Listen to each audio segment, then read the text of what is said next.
Barak Yahweh, Ba'ashem Yahushai, Ba'ashem Rucha Kodash. Welcome to another live lesson.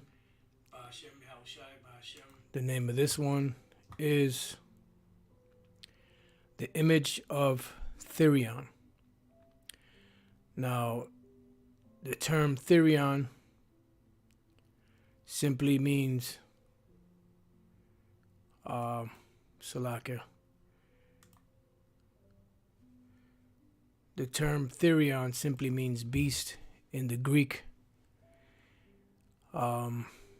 Just bear with me 1 second. I'm trying to set this thing back up to where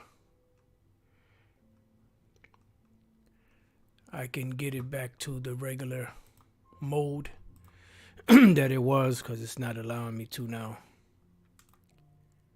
It's just going to miniature mode. It's not getting out of this theater mode. Let me see.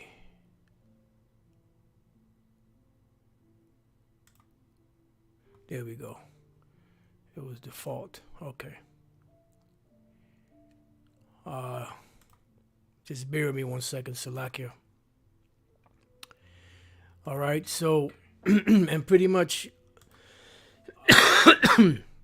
excuse me, pretty much what you're looking at is just a picture I found online. And for some reason now it's not allowing me to see the chat. You know, devil is a motherfucker, but that's how the devil does. That's how he operates. So you gotta let him do his thing. All right, whatever. Anyways, so this is called the image of the Thērion, and it's, like I said, it's just the Greek way of saying beast. And this is just a picture of Bush and forget who that devil was. I don't know if that was Cheney, him and Cheney, and they're dressed in Roman garb, and they're before, looks like the Capitol building, but it looks like they're walking in Rome, you know. And that's how you feel sometimes in certain places in the architecture of America, because America is nothing more than the revival of the ancient Roman Empire. Now, I was watching this video, which I'm reluctant to play because I don't know if they're going to strike my channel for it. But I kind of just want to play because it had a couple of good points. And, you know, just to show you the parallels, you know, between America and ancient Rome. And, you know, empires have come and empires have gone. And one thing with, you know, when people are these so-called historians or people that put together these documentaries, when they start speaking, they start giving you the ins and outs and the reasons and the, you know, this, it didn't really happen this way, it didn't fall this way, this, that, and the other. They're always trying to get away from prophecy because they don't understand prophecy. And the reason why the Roman Empire, ancient Roman Empire fell is because of prophecy. It fell under the Edomites because of prophecy. Because you have people that would talk about that, you know, the Roman Empire never fell. It kept going and it didn't really fall until 1400 something. You know, just a whole bunch of bullshit. But it's all based around prophecy. Scriptures say time and chance happeneth to all men. You know, there's a time and a judgment for every purpose under heaven. And there's a time for empires to rule, and there's a time for empires to fall. Now, I'm going to play a little bit of this video. Hopefully they don't flag, you know, or, you know, clip this video. If they do, oh well. But here we go. It's called Exhibit Ancient Rome and America. So let me just put it in a theater mode so it could be a little bigger. It's about 6 minutes long. We're gonna play about 5 minutes. So just sit back and just listen and take notes. Those of you that have, that are students, that are studious, and just enjoy. There's bones in this, of course, but just enjoy the little tidbits, of information that are coming out for, or to tie prophecy in to the to modern day America.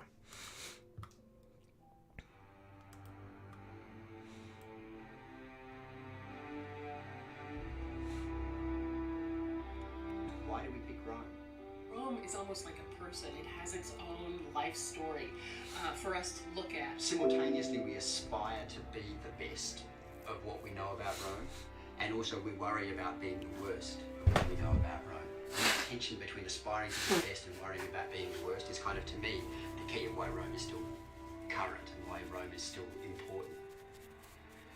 In the wake of the terrorist attacks of September 11th, 2001, there was a fear that the increasing power of the president in managing our military affairs abroad was not appropriate for a Republican government. And that, I think, is at the real center of the new interest in ancient Rome.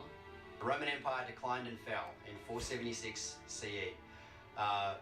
What that really means is that at a certain point, the structure of the Roman state underwent a large collection and a series of transformations.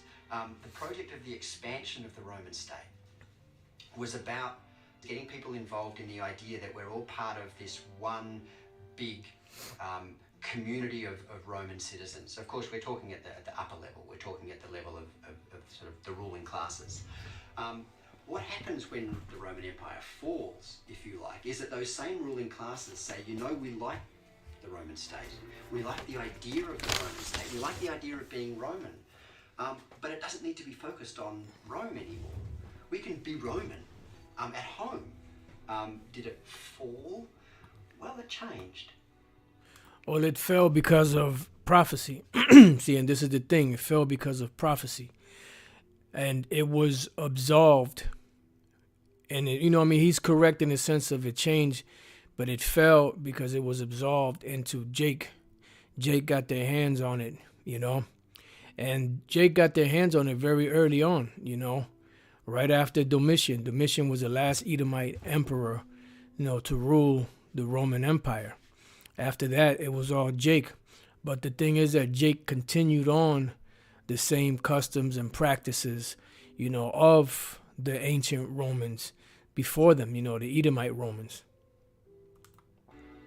Many people have debated the causes of the, quote, decline of Rome, and they've dated it at different points. The general idea is that Rome fell because of two things. Rome fell because the civic virtue of its citizens declined.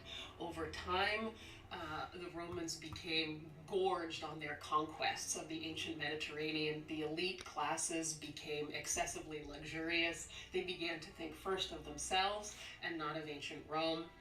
This weakened the moral fiber of Rome and made it susceptible to attack by outside forces, which the Romans called barbarians. And this eventually happened in the 5th century AD. Yeah, and it fell once again because of prophecy, and this is one thing that,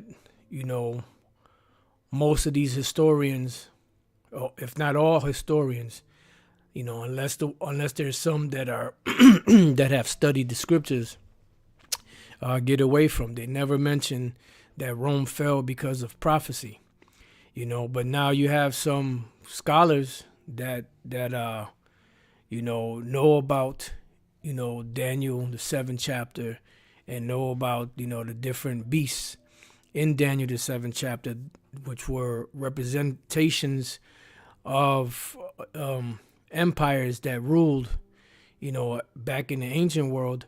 They understood that Rome was one of those beasts that were in in the shuffle, so to speak, with all the other empires, and eventually they fell because of prophecy.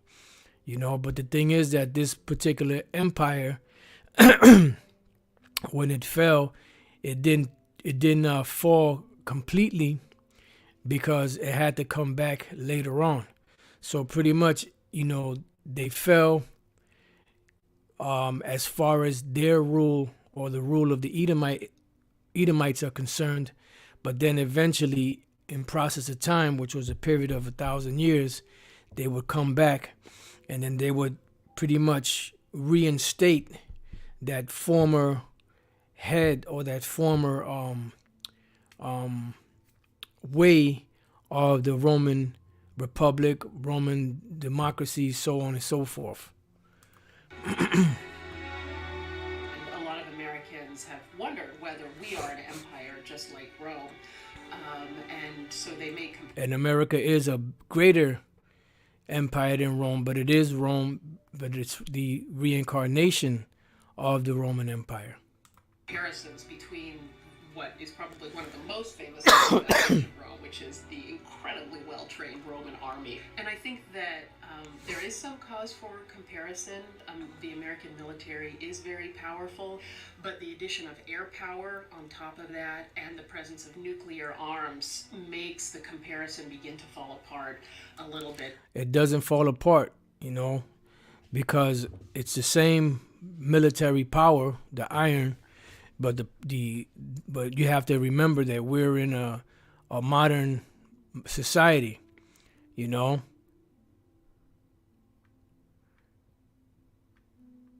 Yo, look, why don't you go fuck yourself, huh? How about that? Get the fuck out of here, man.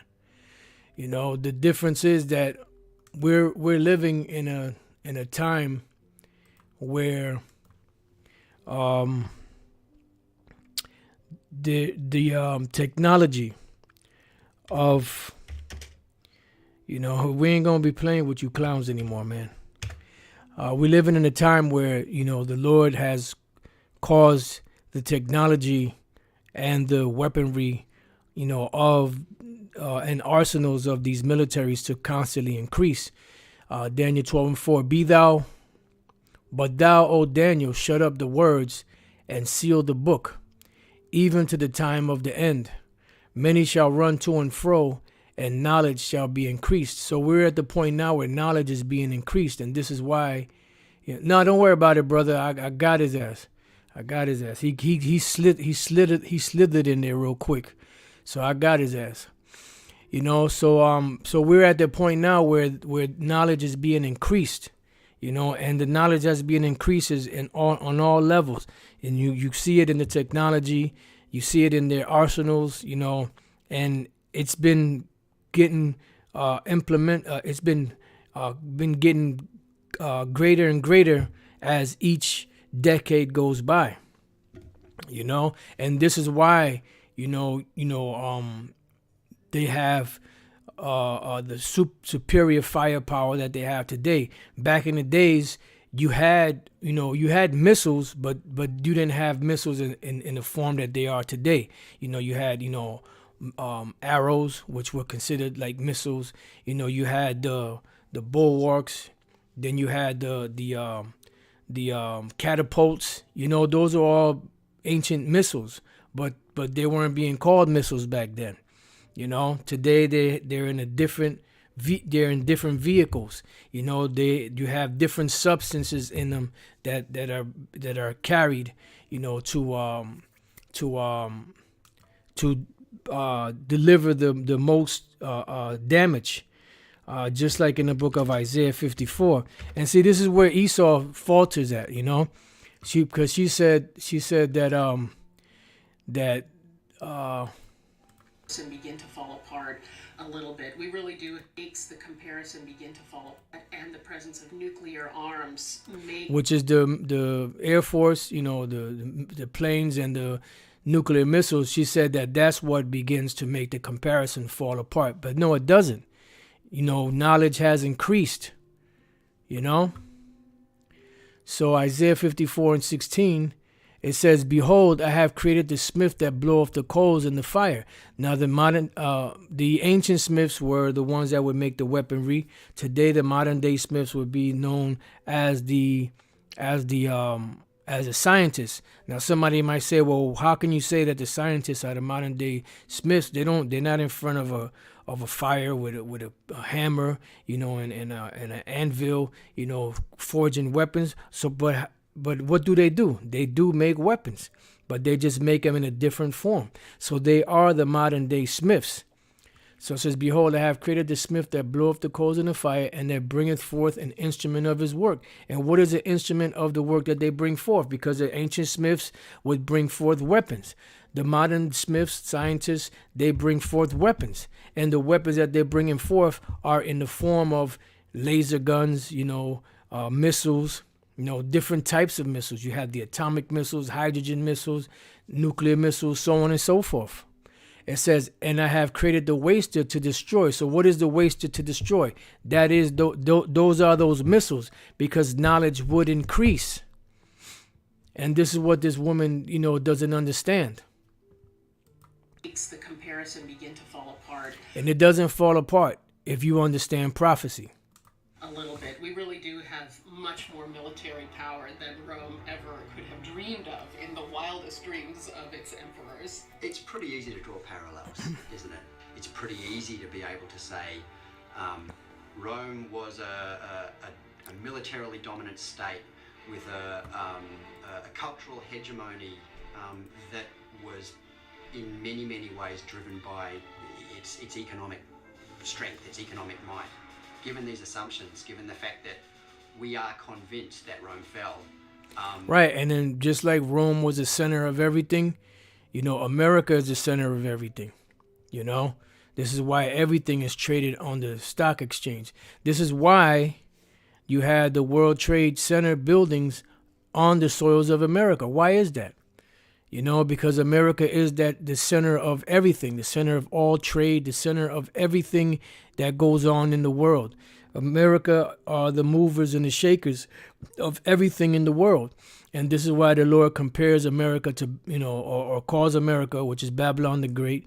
He said that all these nations have been made drunk by the wine of her fornication, because she's produced all of these things and given them to these nations, and these nations have partaken in it, and they become just like America. They fall right under the hypnotic spell of the American hegemony, I guess, for lack of better words. How much should we be worried, and how should we be worried, and in what way? I think what we're doing now is we're saying, oh my goodness, this is a moment where we need to take stock. We need to look at ourselves. We need to look at the complexity of our society. We need to look at the very worrying extremes that we feel like we're going to. And we need to find some way of either making ourselves feel better about that or making ourselves feel worse about it. And again, Rome works in both ways. But at the moment, the strength seems to be making ourselves feel worse about it. We are all of a sudden concerned that the model that we have of Rome is going to happen for us. It's going to happen to us. The thing about ancient Rome is that we don't know the fate of the empire in the end. We do know, they fell prophecy-wise. See, Esau tries to get like every little single particular of exactly what happened, who did anyone enter something into a book and said exactly this day on such and such, when the last denarius gave out, then the Roman Empire just fell, the Appian Way was destroyed, the marble tiles all fell apart, the aqueduct started spilling water, and the heating floors stopped working, the malls, stopped working, so they had to give everything up. Someone said it doesn't work like that. It fell because the Heavenly Father said it would fall. Prophecy. the causes of the decline of the empire or the fall of the empire are up for debate. And so since we don't know, that sparks our own debate. By saying, are we Rome, are we going to fall? We put the set of questions and the worries onto a bigger stage. And we place ourselves into history in a way that we want to be in history. We can talk about it. And the answer to your question is yes, you are Rome and you are going to fall. But today America is not called Rome in the sense of the Roman Empire. America is known biblically as Babylon the Great, which is the modern day Rome. When you understand prophecy, when you understand the scriptures. Endlessly. And then in the end, you just have to see what comes down the pipeline. We don't know. Well, we know because the Spirit revealed it to us. All right, so let's get into Revelation 13:1. It says, the beast from the sea. And I stood upon the sand of the sea and saw a beast rise up out of the sea, having 7 heads and 10 horns, and upon his horns 10 crowns, and upon his heads the name of blasphemy. And what made this beast so different, is that it wasn't just one empire. There were many empires that made up this beast. That's why it had the 7 heads, because when you go to the 17th chapter, it tells you that the 7 heads are 7 mountains upon which 7 kings are sitting, which is not talking about actual kings, but it's talking about, the rulerships of those different empires. And when you understand, going back to Daniel, the 7th chapter, the history, that the very first head of this beast system, so to speak, were the Greeks. So you had the Greeks, you had the French, you had the Spanish, you had the Germania Major, Germania Minor, then you had Rome, which was the 6th. Then you had Great Britain, which will come later on, and from then, is where America came out of. But in order for you to understand that, you have to understand what was going on during the time of the Roman Empire. The Roman Empire, when they got into power, they dominated the known world at the time. So they took down every stronghold there. So those nations were tributary to Rome, just like the nations today are tributary to America. And the ones that didn't want to be tributary, they were in the barbaric areas, where or what they call no man's land, in order for them not to have to be a part of the Roman system.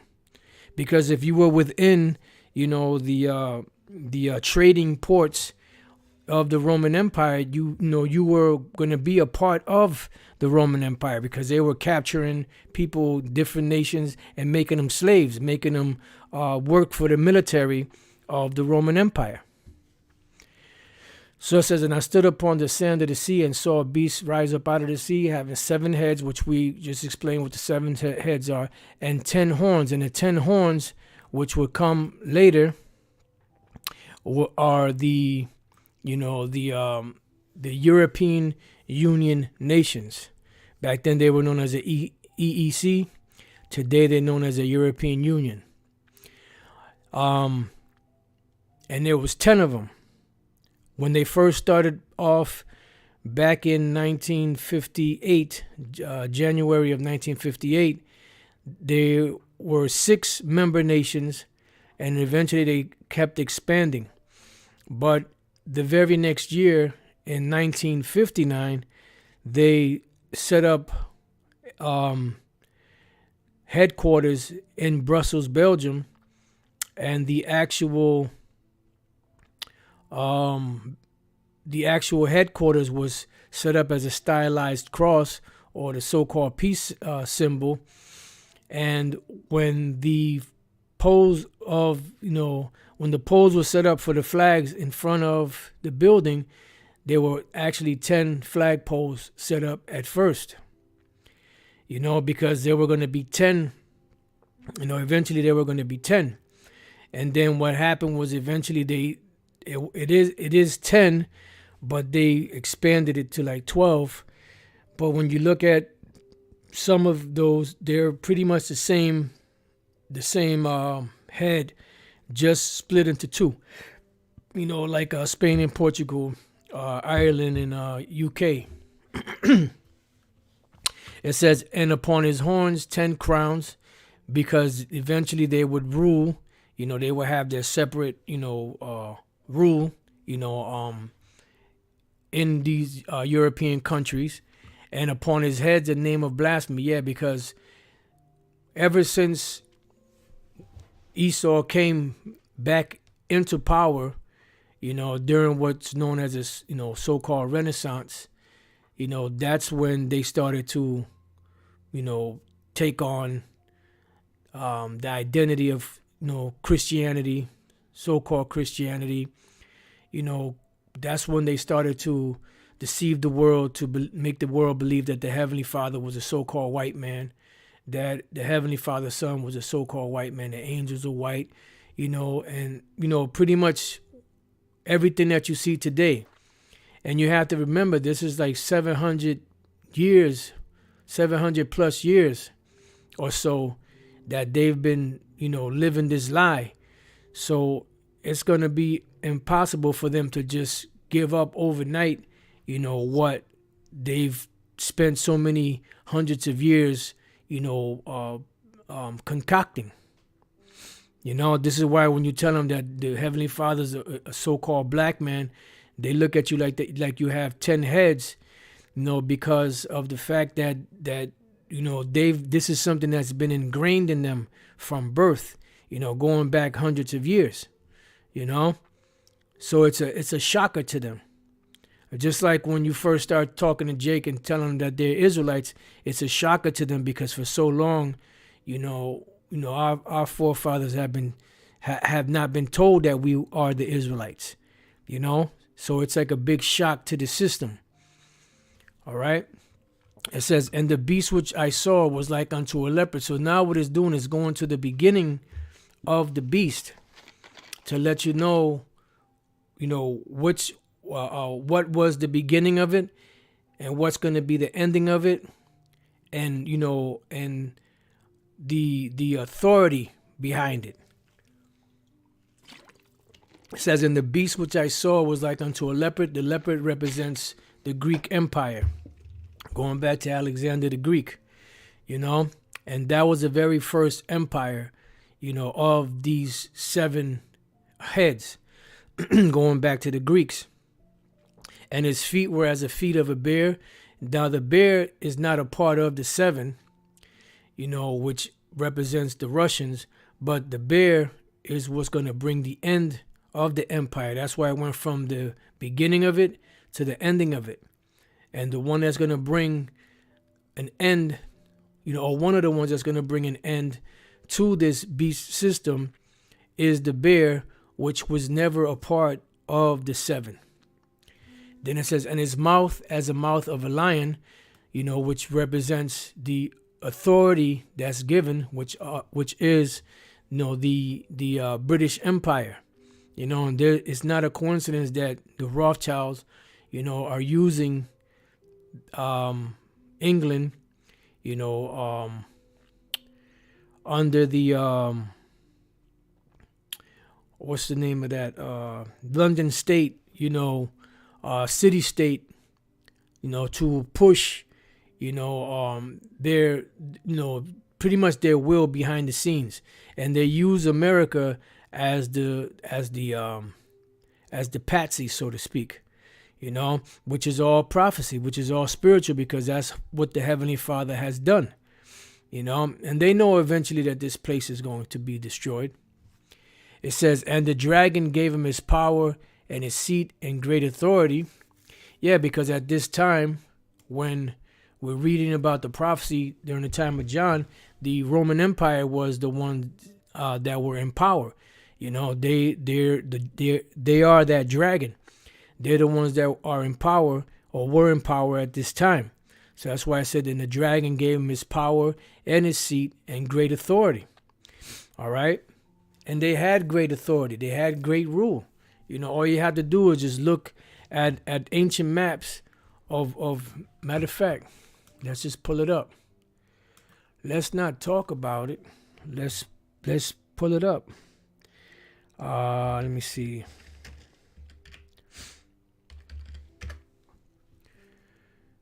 Just bear with me. As you can see here, that's 117. That's a little further down the line.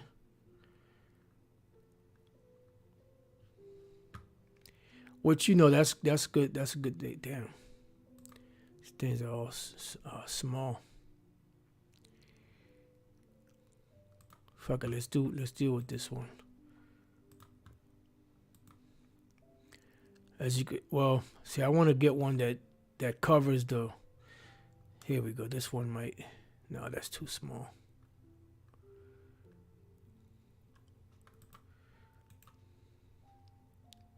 This one's gonna be kind of small too. Yep. Sorry, we'll get one.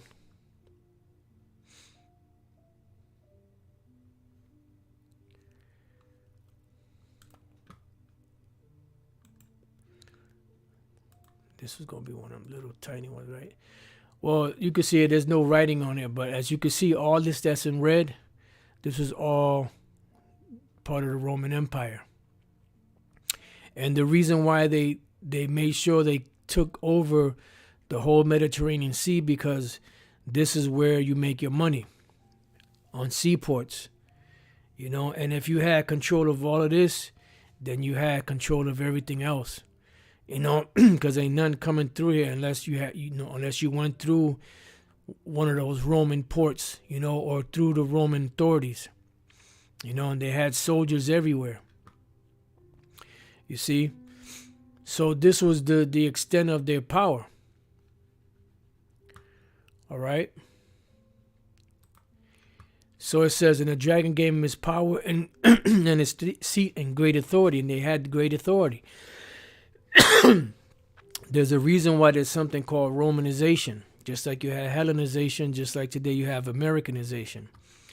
And I saw one of his heads as they were wounded to death. Now, the Roman Empire, as far as the Edomite emperors were concerned, you know, they were in power and they fell around 96 or so AD, you know, prior to 100 AD, somewhere in that area, you know, when Domitian fell.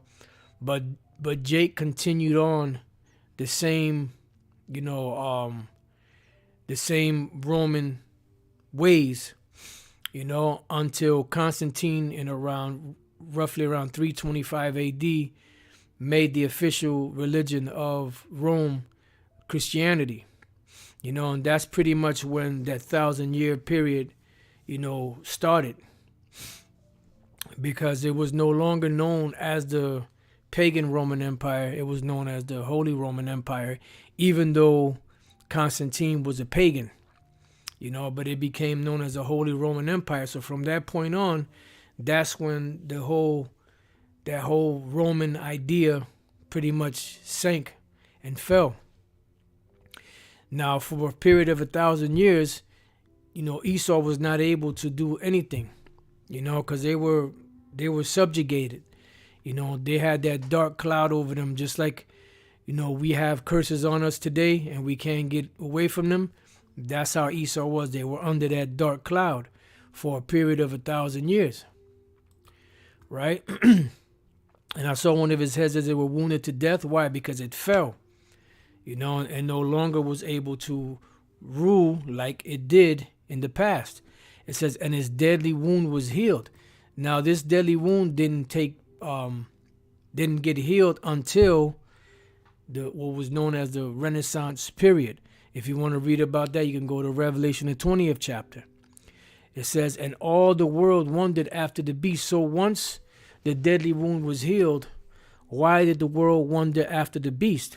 Because the very first thing that the beast did when it came back into power, you know, after it was healed of that wound, was to deceive the whole world. And that's why it's important to understand what the Renaissance period is about and the reason why it was named Renaissance. The word Renaissance, which is a French word, which means to be reborn. Renaissance, and then naissance is to be born. The rebirth.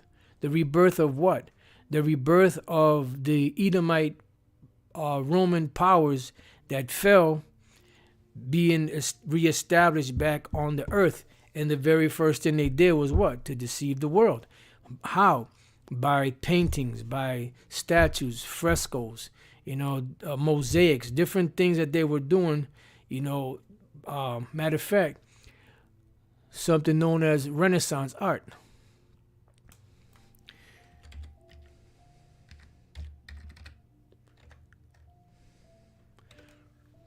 Renaissance art. As you can see here, this is this is the what you call it, the blasphemy, and this blasphemy is a part of what the first verse, but it goes into it further down. This is what they did. This is how the deception started. This is why the entire world believes that the Heavenly Father and His Son are so-called white men, that the angels are so-called white, because of this bullshit right here. Then you have, I just saw something else. Then you have this here, the so-called picture of the Last Supper, and as you can see, it's all Edomites. They're all Edomites. And this happened during the Renaissance. If you go prior to this, if you go like when from the beginning of the Renaissance, if you go a year prior to the Renaissance, all the images were brown skin. From a dark brown to a light brown. But from the Renaissance period up, this is all you're gonna find. You're gonna find whitewashed, art of religious paintings, because this is what the devil does. And this is the very first thing they did. This is the very first thing they did when they took over, and this is what Renaissance was about. And that's why they said that during the Dark Ages there was no literature, none of that, because they knew that Jake was ruling. So when Esau came in, they started painting all this new stuff, and they said, see, this is, and during the Renaissance, the art flourished, and this flourished, and music flourished, and so on and so forth. Because what they did was they changed everything. All right. So it says, and all the world wondered after the beast. Why? Because of this. Because of all this, this art, so-called art that they spewed out there. All right. It says, and they worshiped the dragon, which gave power unto the beast. Right. Because who was the dragon? The Roman Empire. And they worshiped it because they're following behind the same tenets as the ancient Roman Empire. And this is what America is established and built upon.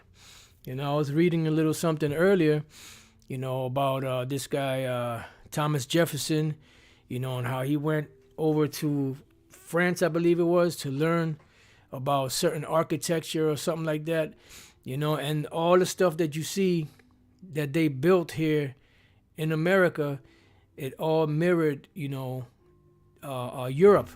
which really mirrored the Roman Empire, because some of the greatest architecture that ever took place came out of the Roman Empire, which they got certain things from the Greeks, so on and so forth.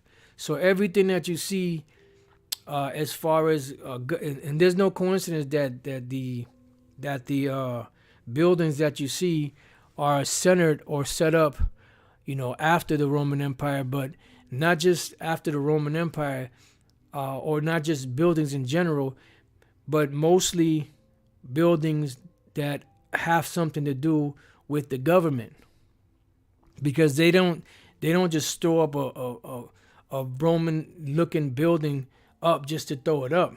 It's whenever you see those Roman style type buildings, they're usually federal or governmental buildings. Why is that? Because it's a standard, it's an image, that's dedicated to the ancient Roman Empire, and when I was watching this other documentary, that it kind of was, going off here and there, but what they were saying to a certain degree was that when America was established, they would look to the ancients, for guidance, and one of the main things that they found for guidance was the Roman Empire, the Roman Republic, the way that it was established, the legislation, and because it was so well documented, they were able to follow along, and establish that as the image, of this new revival of the Roman Empire. It says, and they worshiped the dragon, which gave power unto the beast, and the beast here is America, because America is the beast that the deadly wound was healed. It says, then they worshiped the beast, saying, who is like unto the beast, who was able to make war with him? Right. So they said, who is like unto the beast, who was able to make war with him?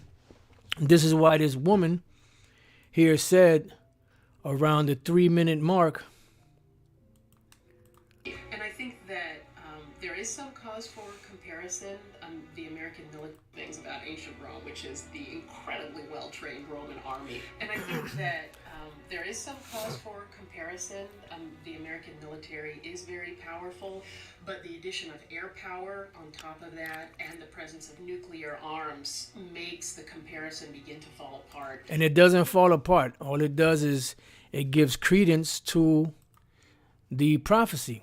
Who is like unto the beast, who was able to make war with him? Why? Because of the military might, the military power. Just like the ancient Roman Empire, people could not, really come against the ancient Roman Empire like that. There was no, force back then, that was powerful enough, to take them down, as long as they, maintained within that vein, so to speak. But then when they started to devalue the money and, the soldiers started to be disenchanted, with their pay and, with all the hard work that they had to do and, risking their lives, they said, the hell with it. So eventually it started to fall apart, So America, they have the same iron military might, but, they have the air power. They have the nuclear missiles and the different arsenals like that, because it's true to prophecy. Who was able to make war with him? And there was, and also, not just that, but also America's allies, which is NATO and the EU. That's a force to be reckoned with, And the Heavenly Father set it up so. For what purpose? Who was able to make war with him? And there was given unto him a mouth speaking great things and blasphemies, and what we just showed you, the great mouth speaking great things and blasphemy, all this Renaissance art, that they pushed out there, especially stuff like this, so-called religious, art, not so much as this, because this is just like a bunch of Romans getting together, but more so things like Last Supper, the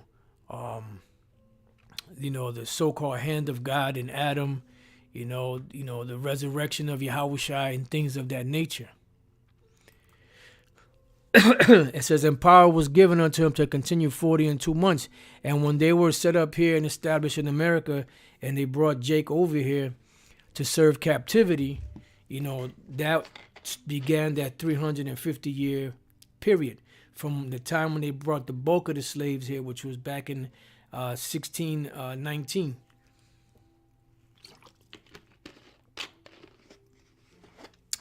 All right. It says, and he opened his mouth in blasphemy against the Most High. Now, you can't tell me that this isn't blasphemy against the Most High.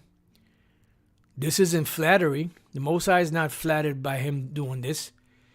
Painting the Lord, as a leprous Edomite with a pink gown, a pink see-through gown. Touching another faggot Edomite butt naked, laying down. That is not flattering. This is blasphemy. It says to blaspheme his name, and they do blaspheme the Lord's name because you have different pronunciations, because you have a whole lot of different people out there that call the Heavenly Father's name all different types of pronunciations. When the Most High's name is Yahweh, and his son's name is Yahushai. So they blaspheme against the Most High. They blaspheme his name and his tabernacle, which are the Israelites, and them that dwell in heaven, which is what? Which are the angels. So these devils have no boundaries. And this is and if you want to get a little more in detail of this verse here, you go to 2 Thessalonians, the 2nd chapter, and it goes into it. How he sits in the temple of the Most High, showing himself that he is the Most High. So on all levels, the scriptures cover this devil. And what everything in the scriptures mean.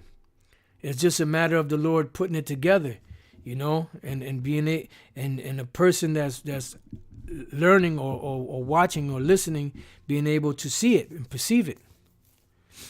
It says, and it was given unto him to make war with the saints, and we this is that's the 40 and 2 months, and it was given to him to make war with the saints. They made war against Gad. They brought Judah, Benjamin, and Levi to this side of the world. They made war against them, and to overcome them, and they did overcome them. They overcame from Canada all the way down to South America. These devils conquered this whole side of the world by their blessing, which is the sword. It says, and to overcome them, and power was given him over all kindreds and tongues and nations. And that's what happened. Because they have power and sway over the whole entire planet Earth, just like the ancient Romans had power over the whole known world at the time.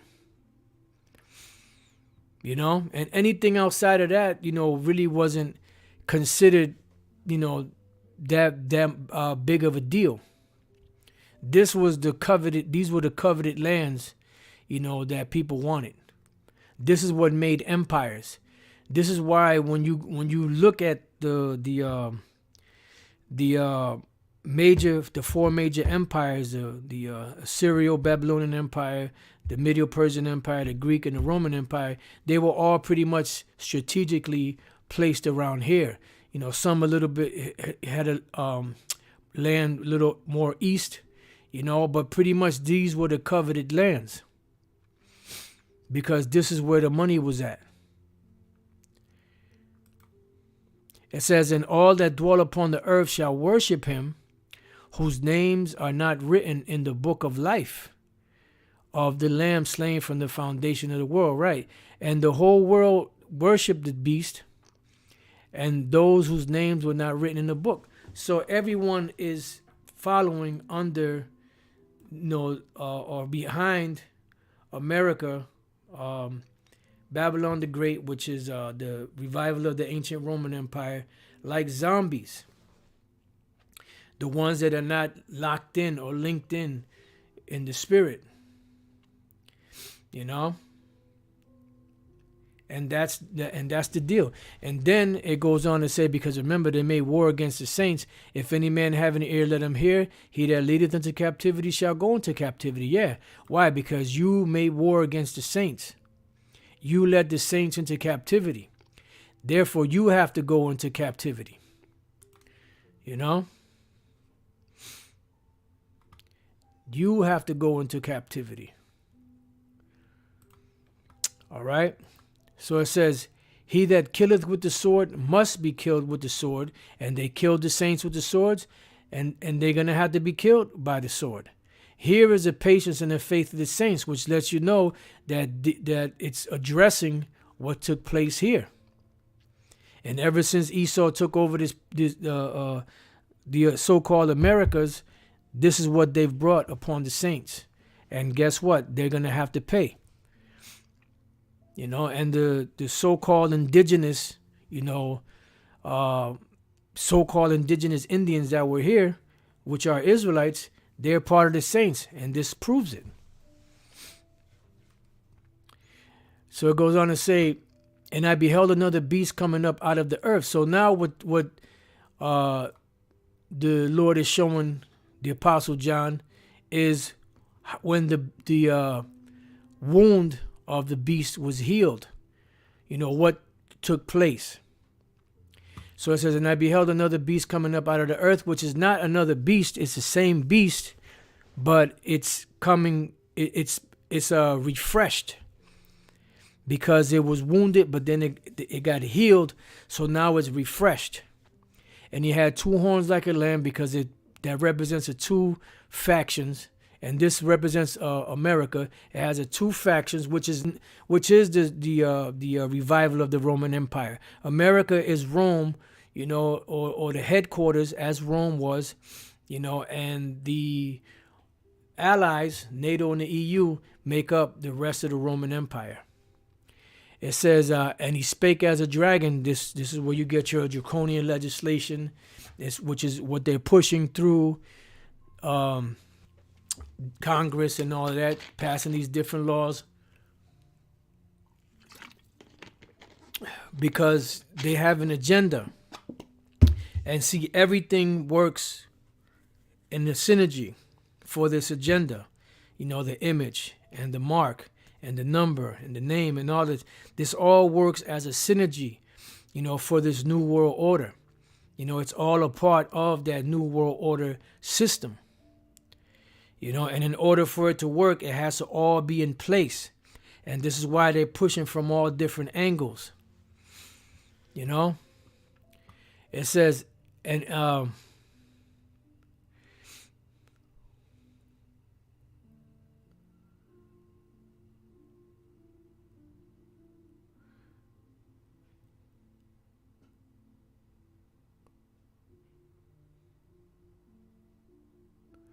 boy. And he spake as a dragon, and he exercises all the power of the first beast before him, which shows you that this beast, you know, which is America, they're exercising. Let's look up the word exercises. Because when you're exercising something, you're putting something into motion. Poieho. Right? To make, with the name of things made, to produce, construct, form, fashion, etc. To be the authors of, the cause. To make ready, to prepare, to produce, bear, shoot forth. Let's see.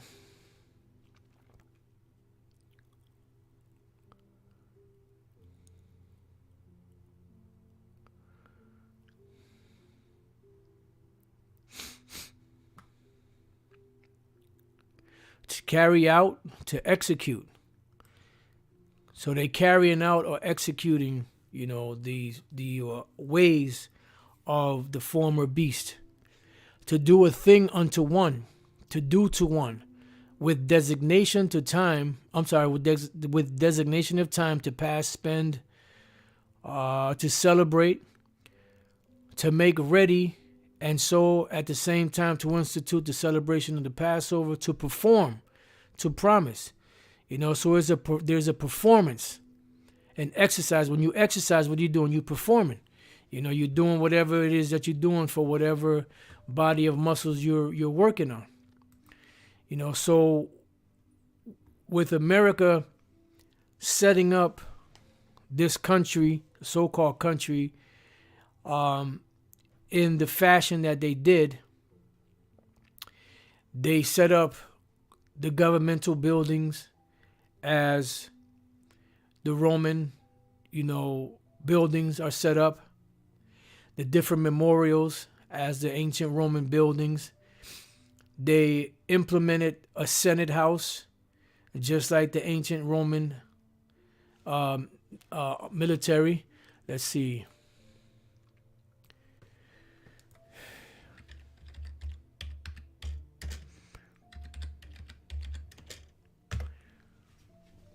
Look at that. The American Senate. Now, let's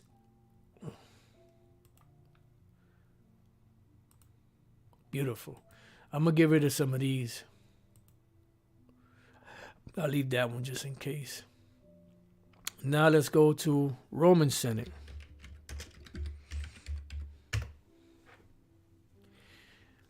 And look at that. It's in the same round, circular, because at the end of the day, it's all sun worship.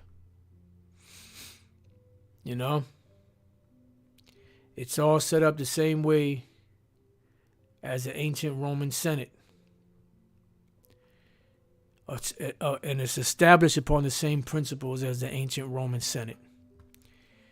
Why is that? Because they're both the same. Let me see. Let me just type in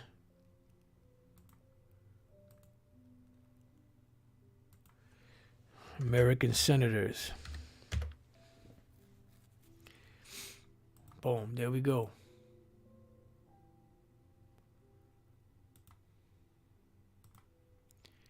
Your American senators.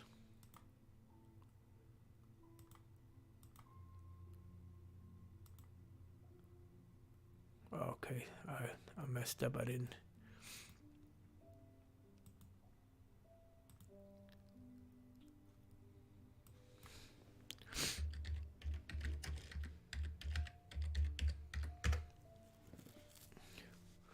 Your Roman senators.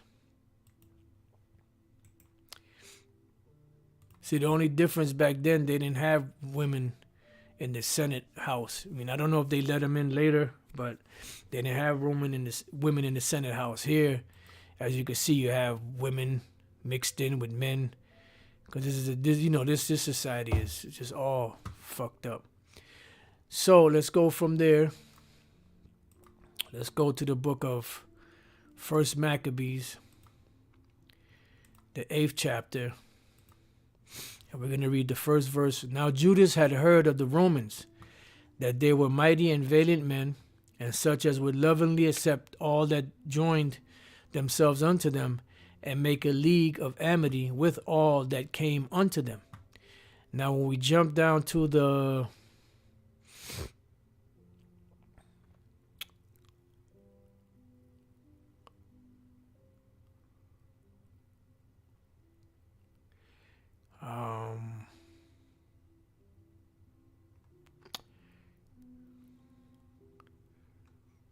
I'll start at 13. Also that whom they would help to a kingdom, those reign, and whom again they displace. Finally, that they were greatly exalted, right? Because it was a time of the prophecy for them to be exalted. That's why they were in power. And when the time Judas Maccabees, not Iscariot, so let's see. Judas Maccabees came into power. The Romans were well on their way, to establishing they were being established.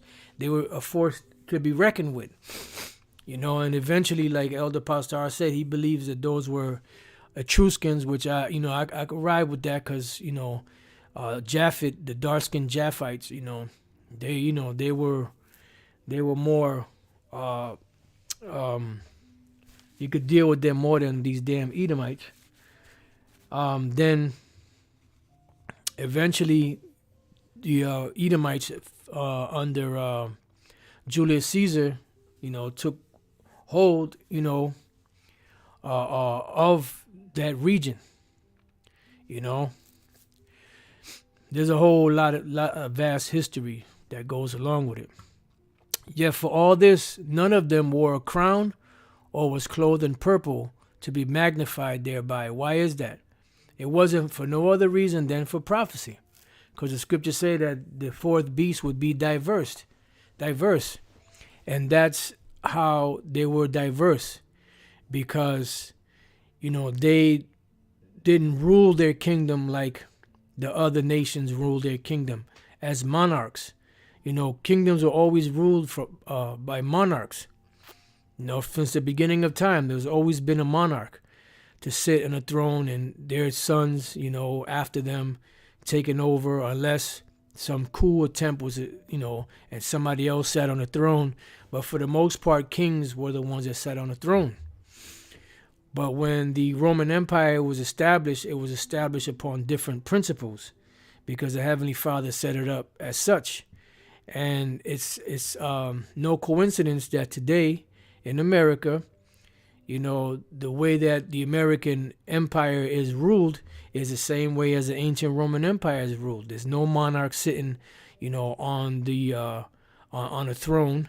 It's established the same way the ancient Roman Empire is established. It says, moreover, how they had made for themselves a Senate house, which we just see. We see the Roman senators, and then this is the Roman senators, and then you have today, the American senators, right? It says, wherein 320 men sat at council daily, consulting always for the people, to the end they might be well ordered, and that they committed their government to one man every year, who ruled over all their country, and that all were obedient to that one, and that there was neither envy nor emulation among them. Yeah. So why is that? So why is it that America mirrors these same exact things? We don't avoid talking about Japhet. What are you talking about? We talk about Japhet. Japhet are dark-skinned people. What do you mean? The Etruscans, the Minoans, they're all Japhites. They're dark-skinned people. They're not white people, if that's what you're trying to get at. What do you mean? I don't understand what you mean. We've done plenty of videos on that in the past. You must be a Johnny-come-lately.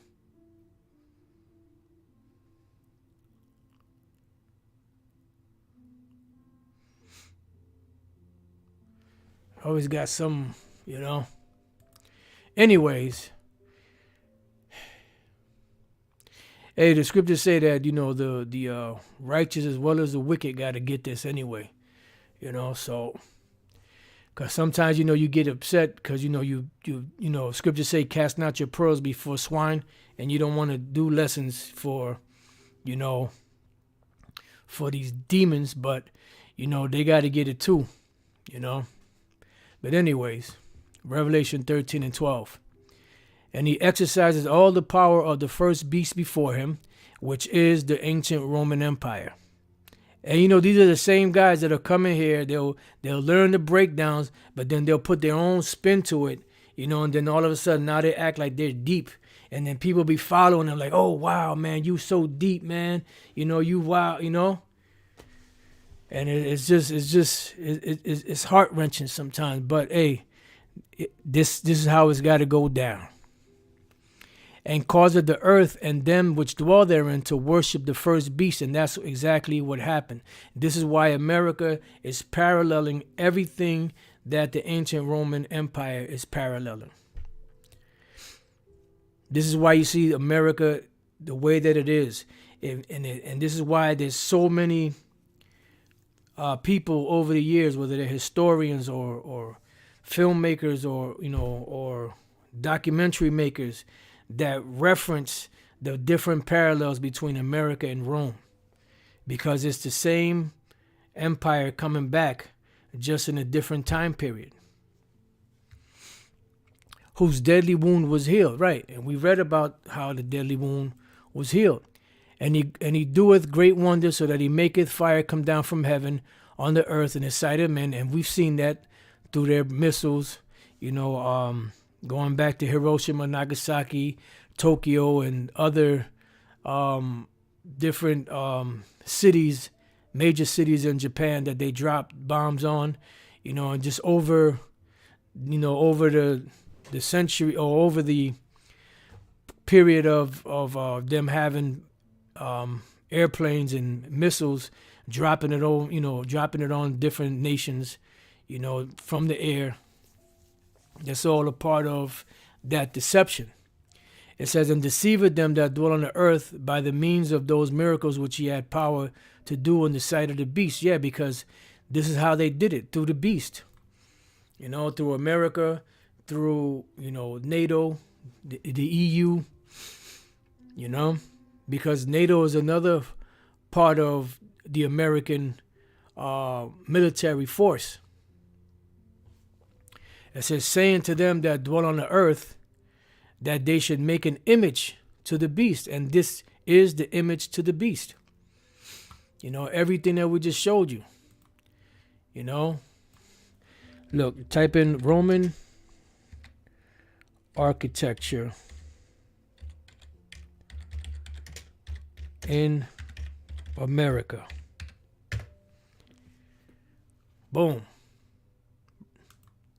That's Roman. But this is in America. Boom. That's Roman. But this is in America. That's Roman. But it's in America. That's Roman. But it's in America. And you scroll through here, everywhere you scroll through, every government agency that you go through throughout the United States, and you're going to find these same Roman pillars, these same colonnades, and stylized, Roman architecture. You go to different parks, you see arcs, like this, and this is all the same as ancient Rome. And that's just one aspect of the image of the beast. You have the Roman legislation. You have the Roman numerals, and you have just in general the Roman way of life, here in America. So everything mirrors around this being the image of the beast. It has nothing to do with Caesar Borgia, because a picture of Caesar Borgia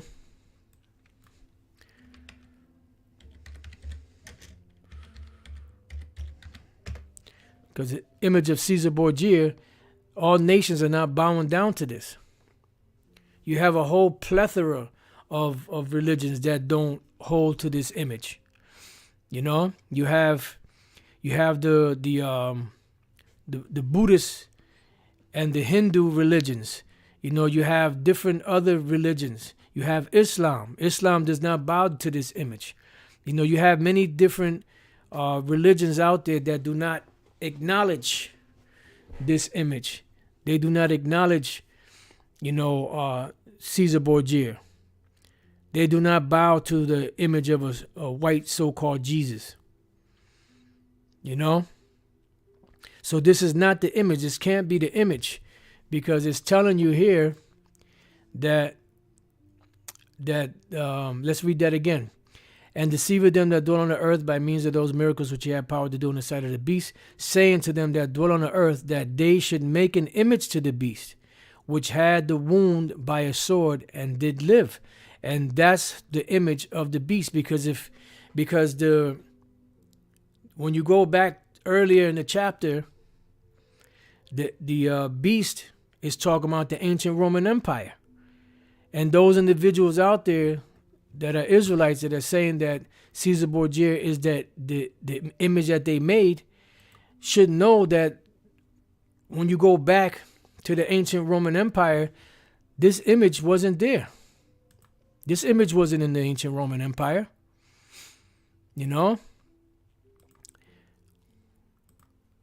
So what is the image that it's talking about? And then the majority of these nations are not bowing down to this. It's mostly the ones that are so-called Christian nations. But for the most part, there's other nations that are not bowing to this.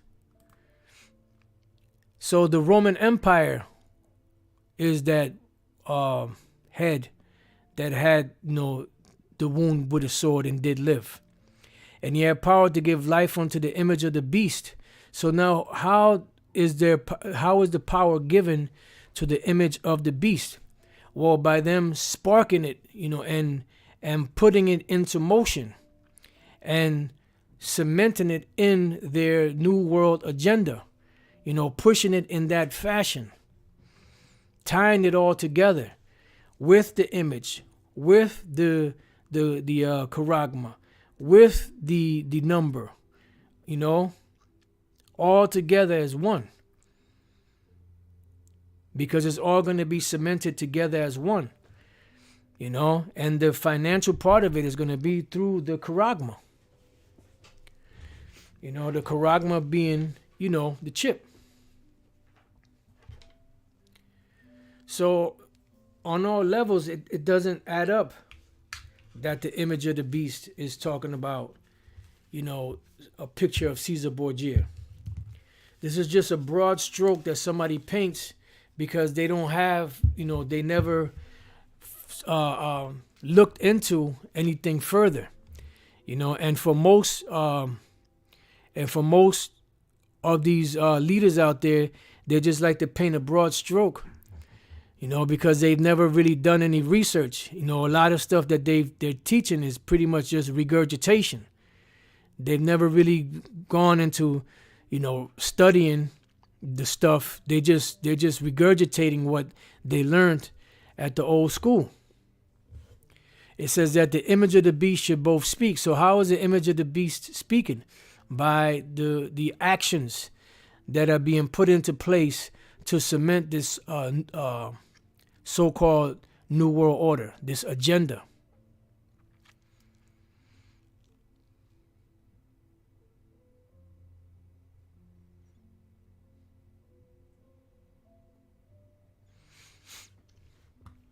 It says, and cause that as many as would not worship the image of the beast should be killed. Why? Because at the end of the day, those that don't comply with the New World Order, they want to remove out of the way. Because they are a problem. They present a problem to the New World Order. They don't want any resistors. They just want obedient servants. So Revelation 20:4, and I saw thrones, and they that sat upon them, and judgment was given unto them.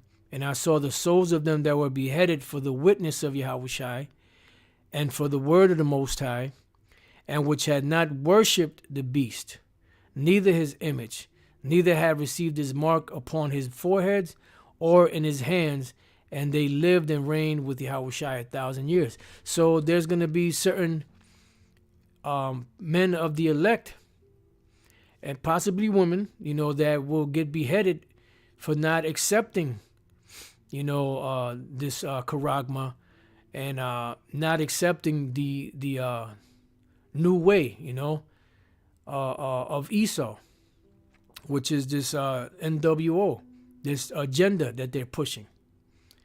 Because everybody's they're pushing this thing, they're pushing this agenda on the world. Matter of fact, I got that, but let me, and this is the reason why the conglomeration of these different nations are coming together. All these different unions are coming together. Because they want one continuous thing. They don't want, they no longer want that division, people could do what they want. They want total obedience. Revelation 17:16, and the 10 horns which thou sawest upon the beast, these shall hate the whore, which is America.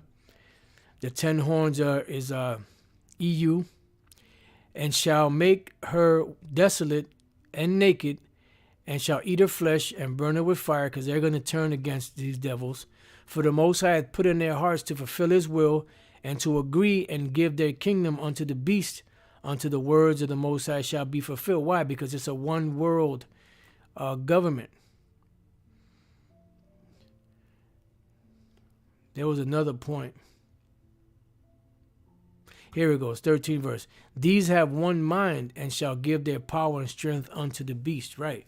Which is the EU and NATO, because it's a one world religion. Give their power and strength unto the beast. These have one mind. It's the same thing done over, man. Going all the way back to the beginning, the Tower of Babel. It was a one, everybody coming together as one. Antiochus Epiphany trying to bring everybody together as one. It's the same thing that these empires, these nations have been trying to do since the beginning of time. Nothing different. So I was going to stop it there. That was the main point. This has been the image of Thērion, which the word Thērion is a Greek way of saying beast. So with that, I pray that you brothers and your few sisters have been edified. Till the next time I say Shalom.